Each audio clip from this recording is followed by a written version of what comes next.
তাসি নিজেরে পুরো mega star feel হইতাছি। Shakib Khan রে ফোন দিয়ে ক বরবাদ টুতে যেন আমারে রাখে। আরে হুজুর খবর কিছু রাখেন, বরবাদ টুতে আপনারা রাখবো, নিশ্চয় রাখবো। তো এই অ্যাক্টর হিসেবে না, খাবার টেবিলের খাবার হিসেবে। কি কও তুমি? হ্যাঁ, দেশে ঠান্ডা ভাইরাল হওয়ার পর থেকে দেশের পাবলিকরাও আমাকে ধরে ধরে খাওয়া শুরু করছে। অনেকে তো ঠান্ডা ভেবে বেচারা ঘুষাবেও ছাড় দিতেছে না, ঘুষাবো খাইতেছে। কও কি সৌদির কফিল কি বাংলাদেশে বললো নাকি?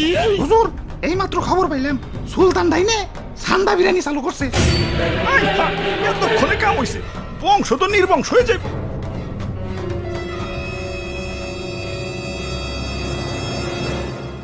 না অনেক হয়েছে, আর না, এর একটা বিহিত করুনি লাগবো। মন্ত্রী আমার সৈন্যদের প্রস্তুত করো, যা যা আছে সব কিছু নিয়ে এয়ারপোর্টে হাজির হও, দেশ ছেড়ে পলাই তুইব। গুইসাপ তোমরাও চলো, যে দেশে ইন্টারনেট নাই ওই দেশে যাবো।